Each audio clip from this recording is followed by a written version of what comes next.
We met you at the Hope Story Conference this year, and we heard you talk about just delving into hard stories Hmm. and healing from those difficult places. Hmm. And we really believe, we talk a lot on our podcast about the importance of taking responsibility for our healings because we know the connection between healing from our wounds and living out our stories boldly. And that's something that you talk a lot about. So could you just tell us about what you mean by complex shame and how that impacts how we live, women can live out their stories boldly?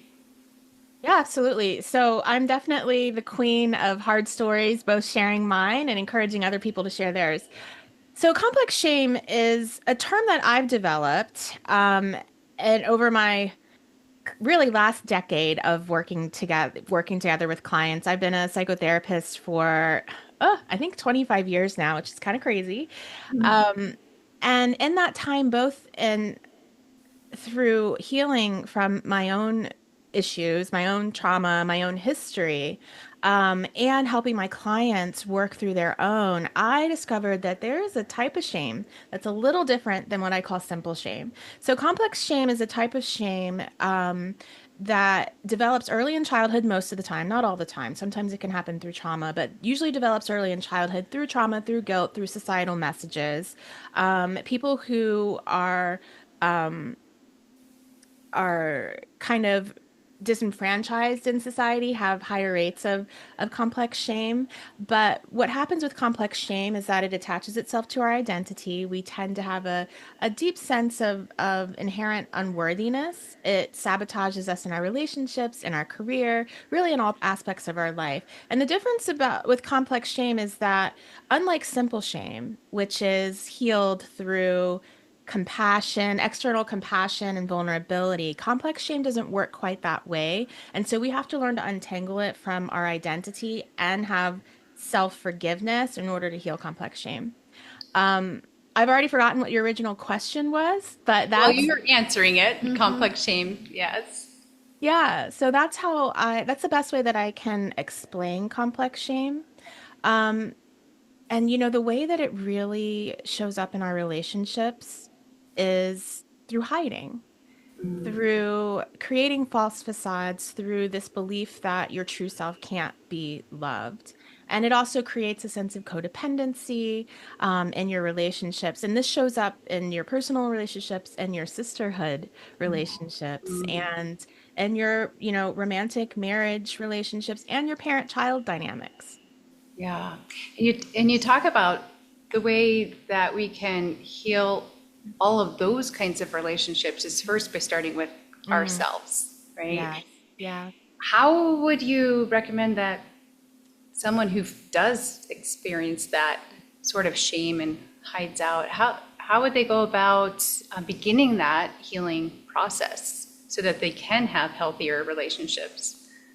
Well, a lot of people don't think about their relationship that they have with themselves. They're always focused on other relationships, outside relationships. But if you think about it, you speak to yourself more than you speak to anybody else. You speak to yourself more than anybody speaks to us, right? And so, number one, we're our biggest influencer, but we also have to understand that we have a very deep and really, in my opinion, our relationship with ourself is the most important relationship in our life. And I've been challenged on that a lot, especially by my editor, because people will say, well, wait, what about your relationship with God? My answer is you can't have a healthy relationship with God unless you have a healthy relationship with yourself. And Right. this is evidenced if you look in the Bible, you look at Moses. Moses had some deep, deep shame issues through, his history of, not being with his biological family and being raised, in a different family and watching what was happening with the Israelites and then his own, murdering and being exiled, all of that. And when God came to him, Moses had difficulty even being able to listen and hear God, right? And believe him. And he challenged him. And we know what happened. Moses didn't even make it to the promised land. And Right. that wasn't because of his relationship with God, that was because of his relationship with himself. And so the reality is that if we don't work on healing our relationship with ourselves, then we won't be able to have healthy relationships in our lives. And the answer is the same way we heal relationships with other people. How are we in relationship? We have conversations, right? You guys have relationships as sisters because of the conversations that you have with each other. That's how we build, that's how we maintain, that's how we destroy relationships as well. And so you need to start really paying attention to how you talk to yourself, to the conversations that you're having with yourself. That's the first step. Zoe, that was my experience in my healing so much, Mm. where I would beat myself up. Just trust God. God will change. Uh, You. God will fix you. And it yeah, wasn't until I learned to trust myself that I fell in love with God. I understood His love for me, but I had to trust myself that I was could heal, could be consistent, could yes. grow. And oh, so true. So a little bit of our story is just that we come from a broken home. So we share kind of the same story, the background, but we've all had to heal from various forms of trauma in our own ways. Hmm. And I know that when you talk about having that conversation with yourself, journaling was a lifeline for me in those my early adult years, and that was a way that really I was able to validate just feelings that I had shoved down and repressed and didn't want to deal with, but then just journaling about those and giving permission and actually showing compassion to myself through that process was very helpful. And I know Sarah's done a lot of journaling, and so I think that for me, some of the overcoming was just really working on the mindset, Yeah. my perspective of if this is not something you would say to somebody that either works for me, or you wouldn't say to your child, or you wouldn't say it to somebody on the street or whatever, then why are you allowing this to camp out and take space? I think once I really learned to like not allow that to come in and linger, and immediately replace that with a truth, whether I'm finding that in scripture, whether I'm talking to a trusted person, whatever it is. Because otherwise, I think it can snowball into the self-sabotage, because we let those thoughts come into our mind. We're not worthy, we're undeserving, who do you think you are, any of those things. Frankly, I don't think any of us would be sitting here today doing what we're doing. It's not that we don't have to still trudge through that at times, but I think it propels us forward. yeah, and that kind of leads to the next question, because we couldn't be sitting here like we are today if we each did not take that responsibility for healing and really look within ourselves and allow that healing to take place in order for us to come together and be kind of like now a powerhouse together, and this force for good and wanting to bring hope to others. So what would you say about just community and sisterhood and the importance of that in the healing process? I think that's such a great question, because what I've found with women who have difficult relationships with themselves is they also tend to have difficult Yes. relationships with other women. And they feel scared. They've convinced themselves that women aren't safe. And even whether it's their sister or a friend. And so they tend to push themselves away from that, and they isolate themselves and they stay in hiding. And so my answer is that yes, healing needs to happen with self, but healing can also happen in relationships. And we need, I think in society, even more now than ever, we deeply need sisterhood, even if it's not relational sisterhood, because it used to just be built in. And it used to not be something that people had to really work so hard for, because I mean, you guys have this beautiful reality that you can be in close proximity to each other, but our world doesn't really work that way much anymore. Right. And so, in order to have that, we have to be very intentional. And part of that intentionality is learning to show up shame-free in relationships. Yeah. Otherwise, we're at the surface and we don't get that much from our relationships, right?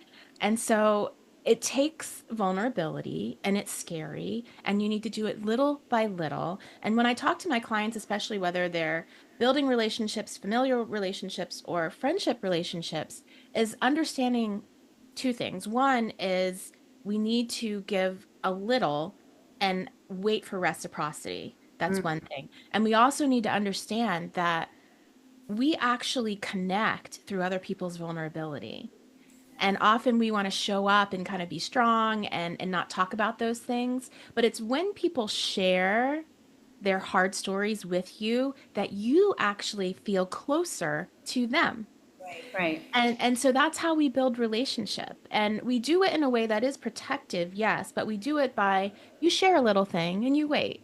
And then you see if the other person shares something about themselves. And if they do, then you go a little deeper and you That's keep great. kind of working that way. And that's how you build intimacy and Okay. eventually support. Now, part of that also is kind of um, a system where you're vetting the person. Like, are they trustworthy? Are they somebody that I can go deep with? And you're going to have relationships that are more surface, but I do encourage every woman out there to be intentional about developing relationships that are not just surface, that go deep.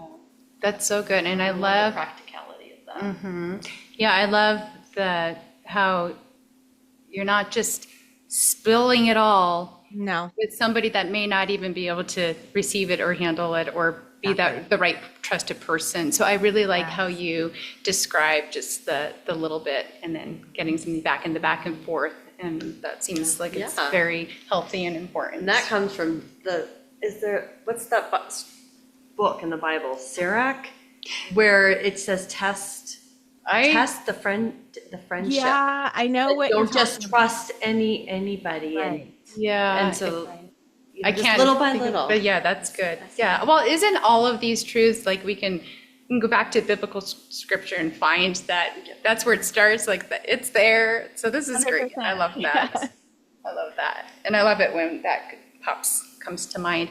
I also noticed that with we can only grow so much in our own space, that we actually need people in order to grow. We need to actually be challenged. Maybe somebody in a certain community or environment might trigger something that opens up an old wound. But and depending on kind of where we're at with that, it gives us the opportunity to then again go back and look at that and maybe confront something or deal with something, and gives us the opportunity to continue to grow.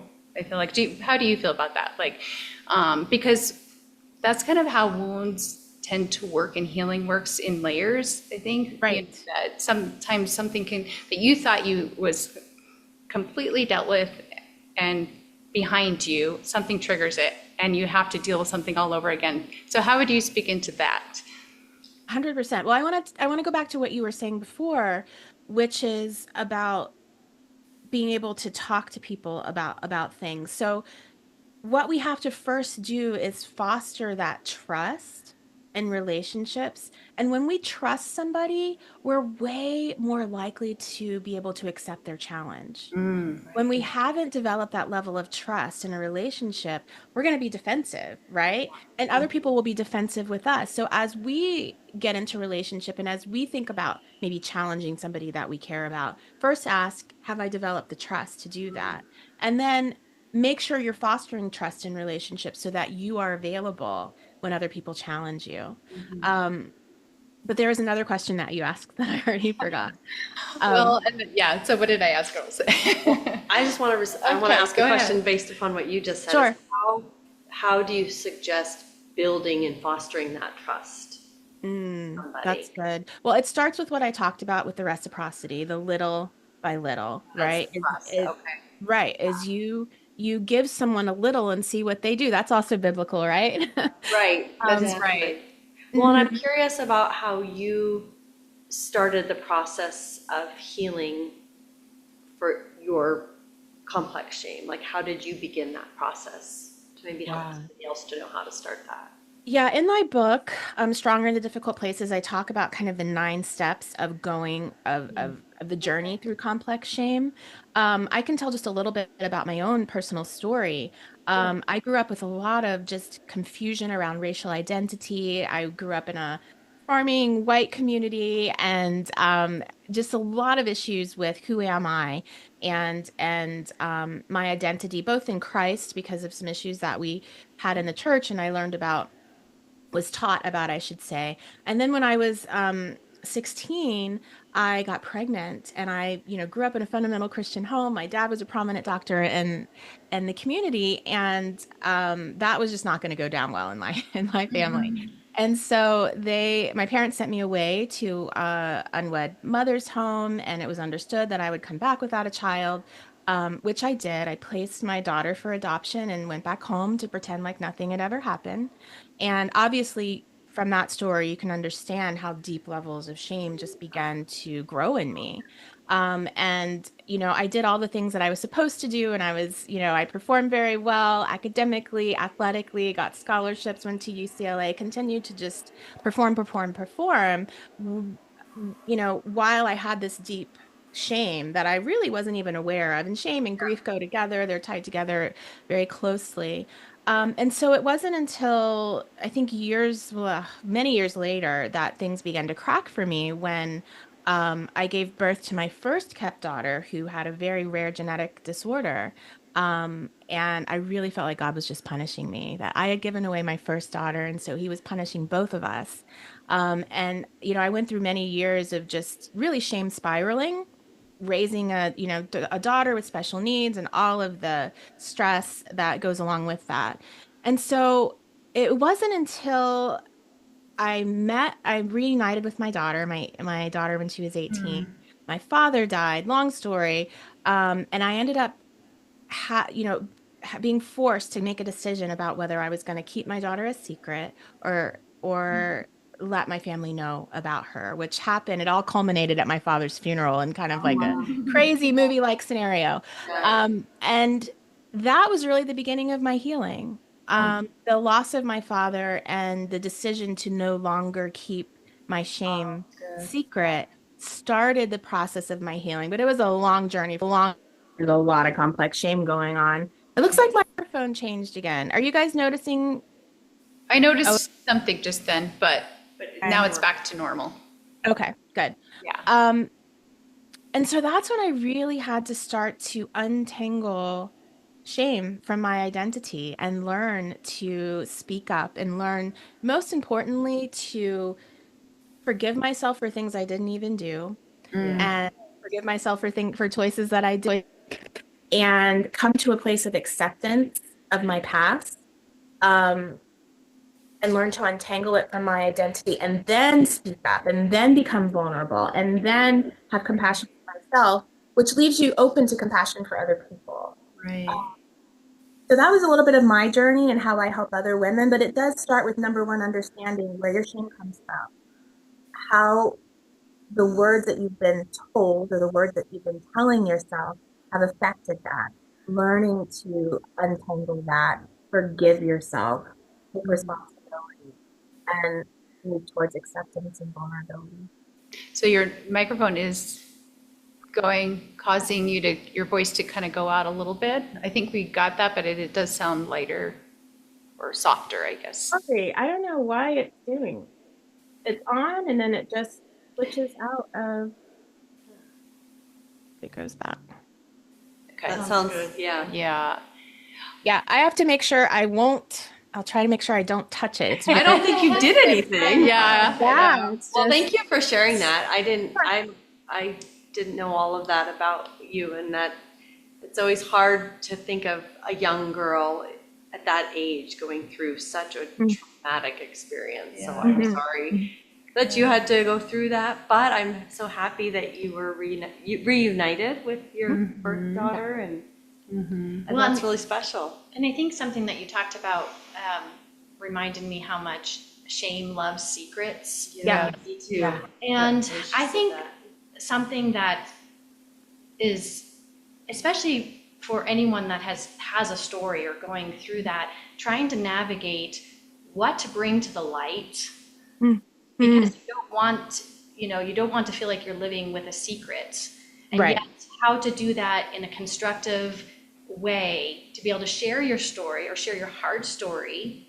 that still may involve, in some sense, like it may be part of your upbringing, or maybe something that happened to you, who knows, but finding that balance where I think I've heard you speak about it before too, where you talk about I guess being able to share your story without feeling the guilt of, oh, I'm hurting somebody else, or they're now mad at me for sharing like the parts of my story. So how can people do that well, even if it causes somebody else to feel like you should say nothing of your story? That's such a great question. And I know so many people struggle with this. I will have people come to me and talk to me and say, well, I can't share my story until this person dies. And, just this idea that I don't own my story.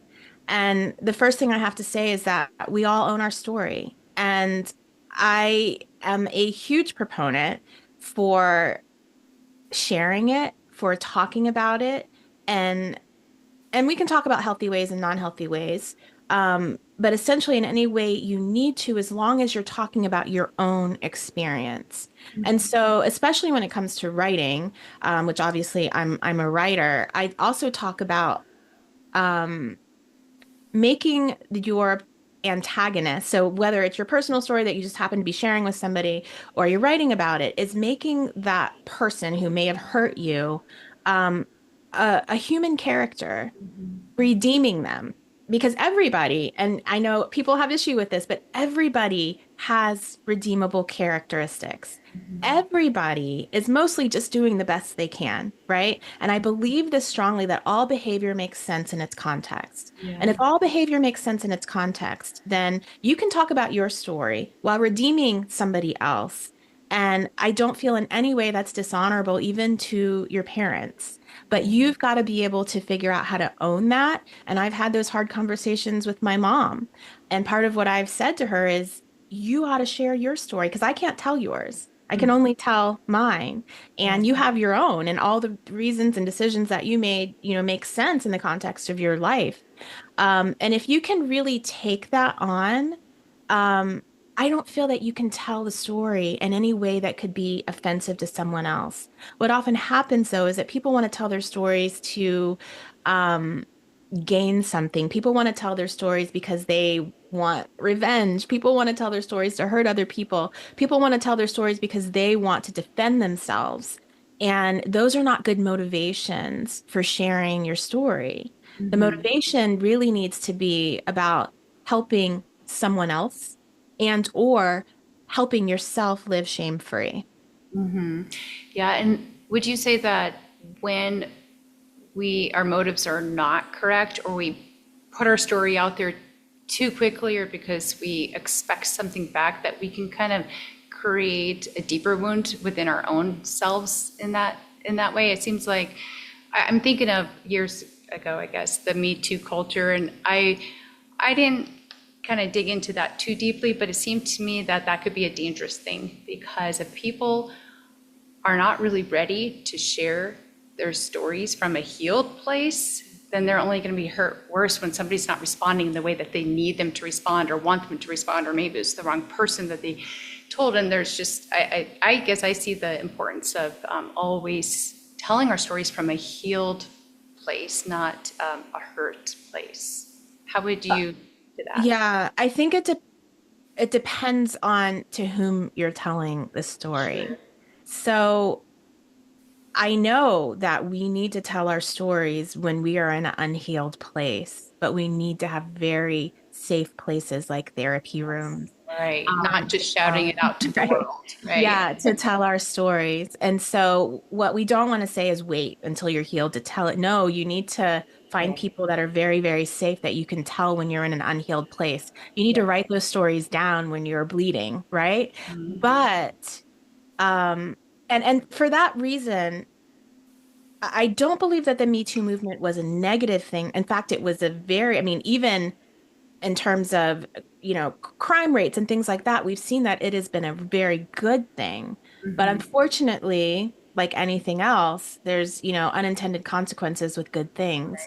And Right. people who are not healed take that leap and talk when they maybe aren't ready to share. Now, the Right. reality though is that even when healed, when you begin to share a story, especially one that you have been told you have no right to share, you are going to have a vulnerability hangover. And that's not because you're not healed. It's Right. because you've been socialized not to share. Right. And you need to know the difference between that. Um, But I think once you have, gotten to a place of healing, sharing your story regularly when appropriate Yeah. is very healthy. Yes. And that brings me back to the question of just that healing comes in layers. So we're not going to be instantly Nope. healed. Nope. And we shouldn't necessarily expect that of ourselves, nor be surprised if something comes back up. So, Yeah. yeah, how would you speak into that healing in layers? Yeah. Healing is, and that's why I don't even like to use the word journey, although I use it myself sometimes, but journey indicates that there's like an end point, like you start here and you end here and then it's done, right? And the reality is no, I mean, we're always living our healing. And that's why in my book, I just talk about maintenance. Like there's never a point where you're going to overcome shame completely, but you can get to a point where you live very well with your shame. You live very well with your hurt or your history, and you are in a place of constantly maintaining it.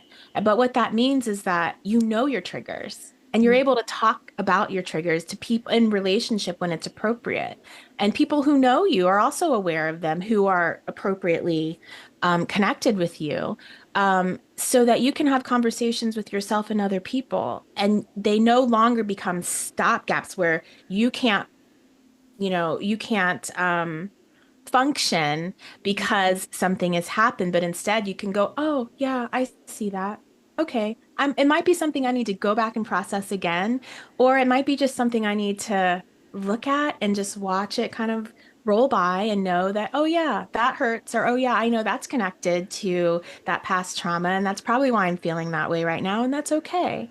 It's really about recognizing that healing is not there's no end point, and that's okay. You learn to take your pain and your trauma and kind of weave it into the tapestry of your life in the healthiest way. And it's just like grieving. To think Yeah. that you're going to stop grieving somebody, I think is just a lie that keeps you stuck. But to recognize I will always grieve, and that grief is beautiful in many ways, and I can weave it into joy, and I can weave it into all aspects of my life. And this I is our, love that. yeah, it's beautiful. And this is our story. So Mm.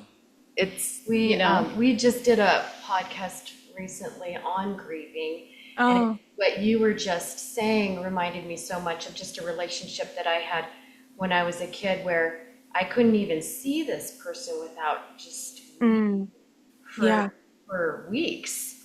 And I got to a point where I didn't even want to see that person, but through the healing journey, it was such a beautiful thing. I realized exactly what you said. I'll always grieve the loss, Yes. but I got to a place where I'm okay. Right. I'm Yes. okay. Yeah. And that is beautiful. And Mhm. it's so true. On this side of heaven, we don't just get over everything, but Right. we learn the practices and the things that help us when those triggers comes, or whatever. That's really beautiful. And it seems that at times when I've encountered individuals that have a real stronghold, where shame has a stronghold, Yeah. some of the deep core issue seems to be unforgiveness of self, Yes. things they've either done or even things that have been done to them and somehow they blame themselves. And so then that kind of snowballs then into feeling unworthy and all those things that I think then puts that whole barrier up to healing. It just kind of has that cycle that continues. And for those that may struggle with just not forgiving themselves, maybe they can say the words, oh yeah, they can say out loud, oh yeah, I did that, but I was young, or this happened to me, but I forgive them, but they're not forgiving themselves. What would you say might be some sources of hope or? Yeah, let's talk about that for a minute, because here's what tends to happen, especially if someone's been victimized, something's happened to them, they've experienced trauma, is that they have a deep sense of shame, both for what happened to them and also this idea of all the many kind of little things that they could have done differently to prevent it, right? We tell ourselves this story of, I could have done this, or I could have done this, or this was somehow my fault. And people, even sometimes in our telling of a story, will create that by asking, well, did you do that? Well, did you do that? And so victims of trauma feel a deep sense of shame for a number of reasons that gets kind of really intertwined. And what often happens when we talk to people, what often happens is in therapy is that a therapist will want to help you alleviate yourself of the guilt and shame by helping you to get to a place where it's not your fault, by helping you to get to a place where maybe you're forgiving the other person, right? To take that burden off of you. But what happens in our brain is our brain goes, you don't understand. Like, you're telling me it's not my fault. You don't understand what I could have done, or you don't understand how I contributed to this, or you don't understand what part of it, I might have enjoyed, or I might have solicited, or I might just so many things. And so our brain just kind of shuts down and it kind of surfacey goes, okay, yeah, let me try to forgive, or yeah, I know it's not my fault. And so I propose that instead we go ahead and just take it all apart. Let's take all those moments of the trauma. Let's open it all up and let's look at what do you feel was your part? Let's talk about all the things that you could have done differently. And a lot of times this might feel like it's victim blaming, but it's actually working with the way our brain works. And when we can do that and then say, okay, let's look at that one. Can you forgive yourself for opening up the door? Can you forgive yourself for not fighting back? Can you forgive yourself for whatever moment you did something? Can you forgive yourself for not standing up to your family? Can you forgive yourself for these things? And when we can one by one allow ourselves to forgive ourselves for these things that we hold ourselves accountable for, then we can separate that shame from ourselves and we can start to heal. And it's not just a blanket, oh yeah, I forgive them or I forgive myself.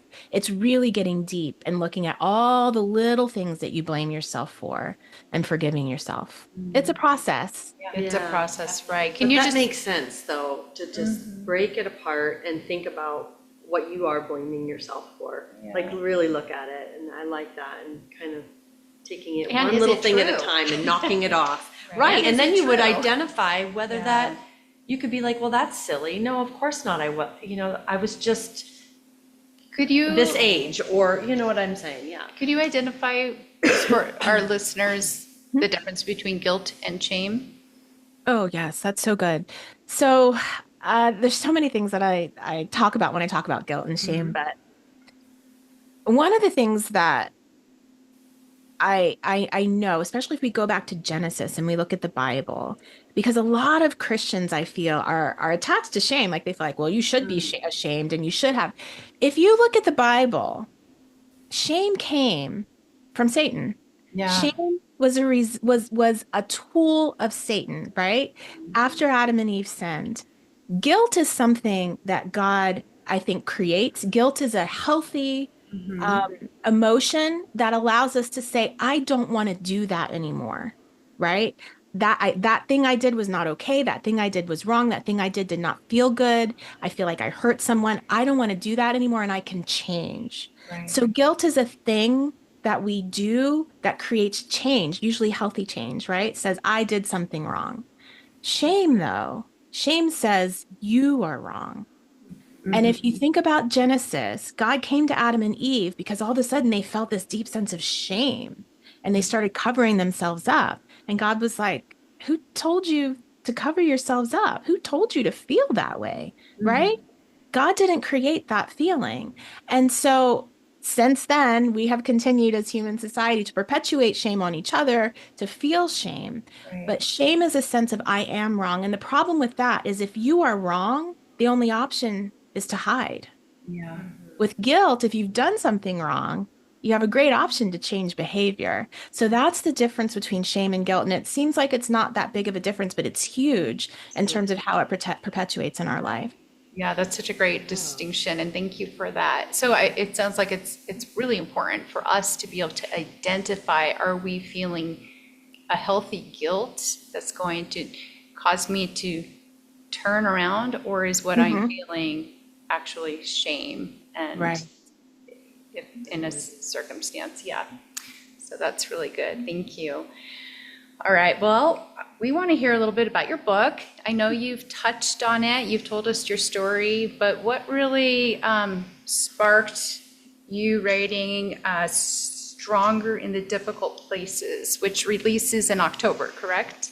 It releases in September, yes. September, yay. September, Okay. but it's already available on Amazon for pre-order, so anybody can go find it. It doesn't even have a picture of it yet on Amazon. My publisher is Penguin, and they are working on that, but it is available for pre-order. The book is my second book, and it really is a culmination of everything I've learned about complex shame.